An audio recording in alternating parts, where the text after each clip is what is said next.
आज हमारे साथ पप्पू सुमन जी हैं। और सर, आपका सबसे पहले आपका परिचय बता दीजिए।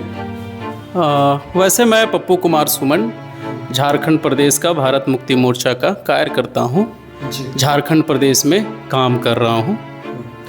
सर, अभी झारखंड में एक चारों तरफ एक सरना सनातन का मुद्दा बड़ी तेजी से जो है वो आप देख सकते हैं कि एक मुद्दा बना हुआ है। इस पे क्या कहेंगे? सरना सनातन का मुद्दा झारखंडी मुद्दा नहीं है। इस मुद्दे को जानबूझ करके आरएसएस बीजेपी के लोग प्रायोजित तरीके से झारखंड में जो उसके कार्यकर्ता है, उन कार्यकर्ताओं को कुछ निजी स्वार्थ को देखते हुए ऐसे मुद्दे जानबूझ करके झारखंड के भोली भाली जनता को बरगराने के लिए ऐसे मुद्दों को उठाया गया है। और वो लोग कुछ दिन पहले मैं एक वीडियो देख रहा था। उस वीडियो में नाम तो एग्जैक्ट मुझे याद नहीं आ रहा है। वो खुद को वनवासी सुरक्षा मंच और वनवासी कल्याण आश्रम के नाम का संगठन बता रहा था। और जबकि मैंने जब बैकग्राउंड में जाकर के पता किया तो ये दोनों संगठन आरएसएस बीजेपी के लिए काम करती है। अच्छा। तो झारखंड में आरएसएस बीजेपी की अब जो ग्राउंड है वो ग्राउंड खत्म हो चुका है। यहाँ के एसटी एससी ओबीसी माइनॉरिटी के जो लोग हैं, उनको जब संवैधानिक हक अधिकार की जानकारी हो रही है तो बीजेपी की जमीन खिसक रही है। तो ऐसे में बीजेपी के लोग, आरएसएस के लोग यहाँ पर ये चाह रहे हैं कि भाई झारखंड में दोबारा कैसे ग्राउंड को तैयार किया जाए। अब ग्राउंड को तैयार करने के लिए उनको कुछ कार्यकर्ता चाहिए। उन कार्यकर्ताओं को कुछ निजी फायदे के चलते उनको कह सकते हैं आप धन बल के जरिए साधन संसाधन दे करके झारखंड की जो बहुत बड़ी आबादी है सुदूरवर्ती इलाके में, जहां तक आज भी बुनियादी चीजें नहीं हैं, उनको ऐसी मनगढ़ंत कहानी, फेक आइडियोलॉजी दे करके झारखंड के लिए वो ग्राउंड तैयार करने के लिए काम कर रहे हैं। अच्छा, तो एक और सर मेरा एक सवाल है, ये वनवासी और मूल निवासी में क्या डिफरेंट है, ये क्या है, इसके बारे में बताएंगे? आप ये जो वनवासी और मूल निवासी के बारे में पूछ रहे हैं, पहले ये मुझे ये बताइए कि आप कौन सा वाला सुनना चाह रहे हैं? आप मेरे से सुनना चाहते हैं जो आरएसएस वाले जो समाज को गलत जानकारी दे रहे हैं वो सुनना चाहते हैं? हाँ, आप दोनों बताइए, क्योंकि दोनों में डिफरेंट कीजिए कि ये है क्या। क्योंकि अभी काफ़ी आप देख रहे हैं कि कई ऐसे चेहरे हैं जिनका मैं नाम लेना उचित नहीं समझूंगा, और वो ये मुद्दा भी अभी काफ़ी वायरल है, ये चीज़ें ट्रेंडिंग में है। अच्छा, एक बात बताइए, इस देश में 7.5% शेड्यूल ट्राइब के लोग आते हैं और कुछ प्रदेशों में तो इनकी आबादी इतनी बड़ी है कि उनकी सरकारें बन रही है। पर्दे के पीछे इस बात को समझिए। तो आदिवासी वर्सेस और जो समुदाय के लोग हैं, उनके दिमाग में हीन भावना भरने के लिए वो वनवासी शब्द जैसे शब्दों को ला रहे हैं। इस बात को समझना होगा। और आरएसएस वाले वनवासी का मतलब क्या समझते हैं कि जो वनों में वास करता है, मतलब जो वन को छोड़ करके डॉक्टर बाबा साहब आंबेडकर जी के अथक प्रयासों के बाद, जयपाल सिंह मुंडा जी के अथक प्रयासों के बाद, कार्तिक उरांव जी के अथक प्रयासों के बाद जो समुदाय जंगलों को छोड़ करके बड़े बड़े शहरों में आए, उनकी हिस्सेदारी लेने लगे जन जंगल जमीन राजपाट में, उनसे वो बौखला गए शासक वर्ग के लोग, आरएसएस बीजेपी के लोग। और वो बौखला जब गए तो बौखलाने के बाद वो इस तरह का सामने पेश में ला रहे हैं, वनवासी से शब्दों को ला रहे हैं। वनवासी उनके नजर में वो लोग हैं कि भाई जिनको शहरों की सुख सुविधाओं से कोई मतलब ना हो, जो एकदम जंगलों में है आज भी। और वो वैसे लोगों को जो आर्टिकल 342 इस देश के शेड्यूल ट्राइब के लोगों के प्रतिनिधित्व का बात करता है, हिस्सेदारी का बात करता है, जन जंगल जमीन राजपाट का बात करता है, वो देना नहीं चाहते हैं। वो उनको देना नहीं चाहते हैं। आप शेड्यूल ट्राइब के नाम पर अगर हक अधिकार चाहते हो तो पहला कंडीशन है आपको जंगलों में रहना होगा, अर्थात वनवासी बनना होगा। तो जो सुदूरवर्ती इलाके में या तो जो मुख्य धारा में जुड़े हुए शेड्यूल ट्राइब के हमारे साथी लोग हैं, परिवार लोग हैं, उनको ये बात तय करना है कि आप वनवासी बनना चाहते हो या शेड्यूल ट्राइब बनना चाहते हो। भाई आरएसएस बीजेपी के लोग आपको वनवासी बनाने के लिए दिन रात काम कर रहा है। आप ही के समुदाय में से कुछ लोगों को कुछ चंद फायदे दे करके वो ऐसे फेक आइडियोलॉजी को प्रचार में ला रहा है ताकि ये जो भोला भाला समाज है इनको बरगलाया जाए और बीजेपी के लिए एक बढ़िया सा ग्राउंड तैयार किया जाए। क्योंकि इस देश का शेड्यूल ट्राइब जाग जाएगा, शेड्यूल कास्ट जाग जाएगा, बैकवर्ड क्लास के लोग जाग जाएंगे, माइनॉरिटी के लोग जाग जाएंगे, तो आरएसएस बीजेपी का सुपड़ा साफ हो जाएगा। इस बात को समझना होगा।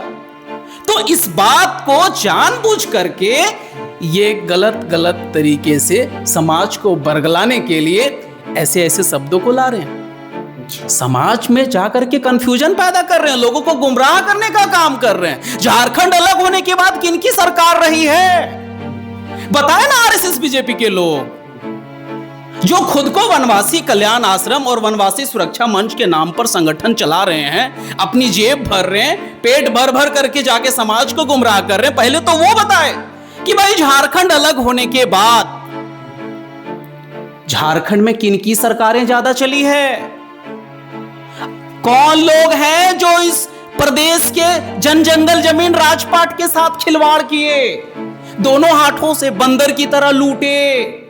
कभी बंदरों को देखे सड़क के किनारे? 1 दर्जन केला फेंक दीजिए, कैसे बंदर लोग झपट्टा मार के केला को लूट लेता है। ये आरएसएस बीजेपी के लोग ठीक ऐसे ही झारखंड की खनिज संपदा को लूटने का काम किया है।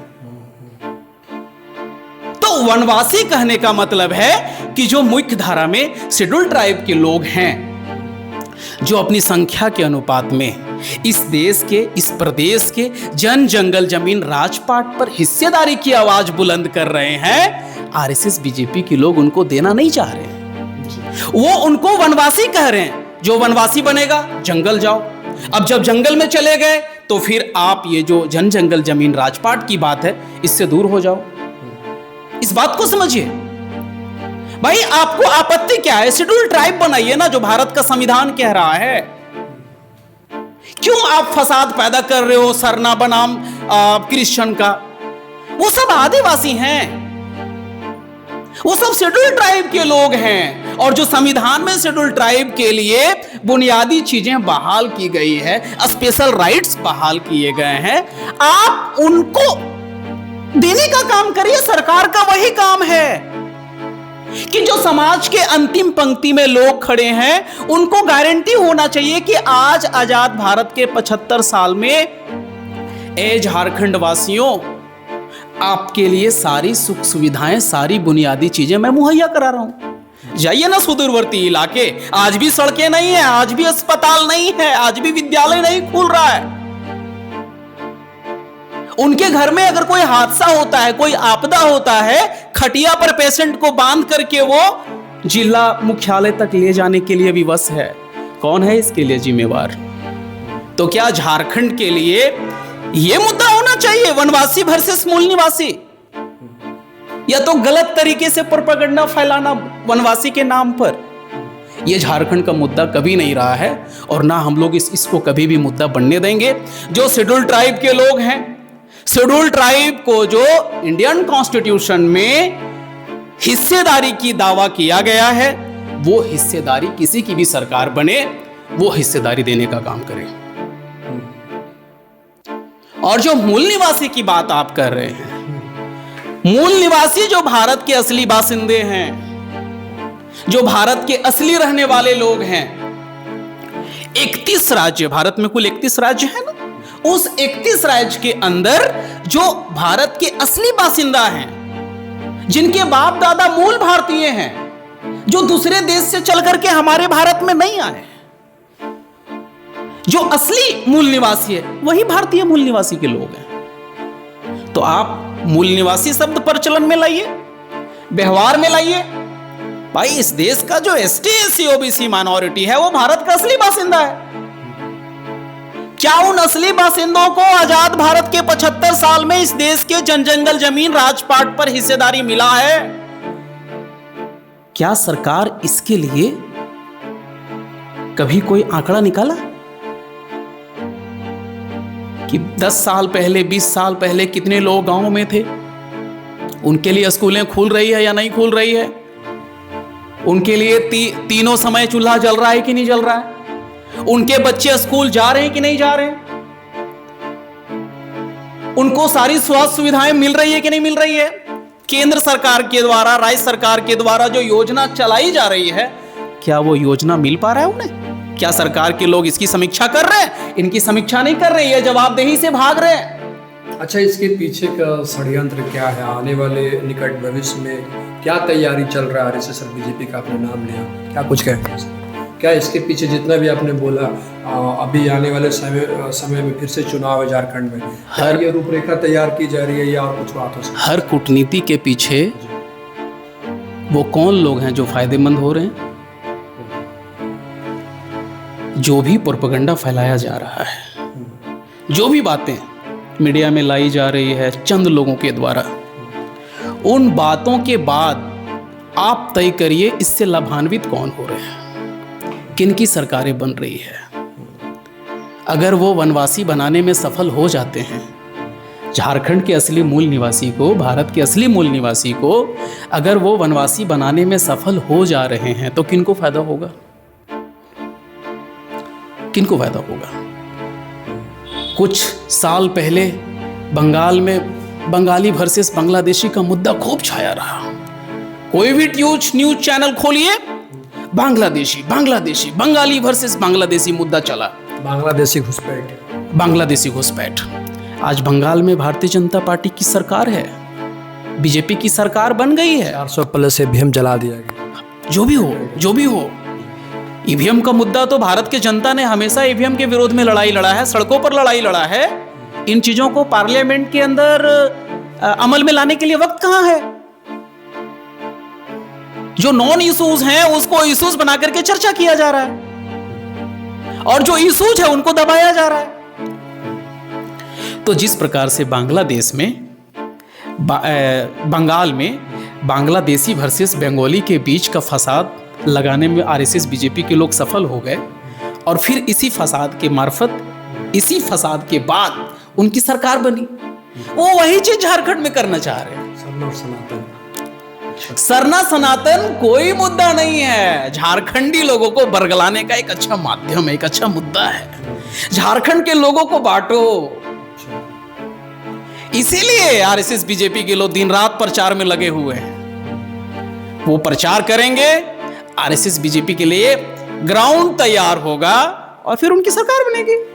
वो सरकार जैसे भी बनाए, साम दाम दंड भेद नीति लगा करके उनकी सरकार बननी चाहिए।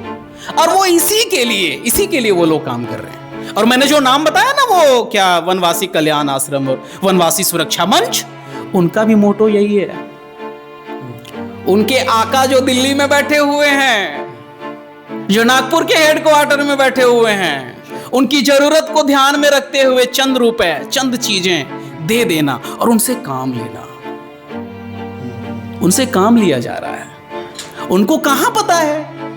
जो लोग वनवासी सुरक्षा मंच या तो वनवासी कल्याण आश्रम के नाम पर जो समाज के लोगों को गुमराह कर रहे हैं, उनको मैं थोड़ा सा ये संदेश देना चाहता हूं आपके चैनल के माध्यम से। चीफ जस्टिस ऑफ इंडिया, अभी के जो चीफ जस्टिस ऑफ इंडिया है, कुछ दिन पहले लंदन में जाकर के बैडमिंटन खेलने गए। क्यों? क्योंकि भारत की जो क्लाइमेट है वो भी गर्म है, तो गर्म में वो बैडमिंटन खेल नहीं सकते। बैडमिंटन खेलने के लिए विंटर सीजन चाहिए, तो लंदन में है विंटर सीजन। और भारत में तकरीबन 5 करोड़ केस पेंडिंग है। मैं वही बता रहा हूं, में बैठे हैं कि कुछ हो। मैं वही बता रहा हूं, वो आदमी लंदन में जाकर के बैडमिंटन खेल रहे हैं, और ये लोग ऐसे घिरे हुए हैं आपस में, उनकी राजपाट बनी हुई है। ऐसे लोगों को वो प्रमोट कर देते हैं चंद फायदे के लिए, और वो झारखंड की जनता वैसे भी भोली भाली है, सीधी सादी जनता है। आते हैं और इनको वनवासी के नाम पर गुमराह करते हैं।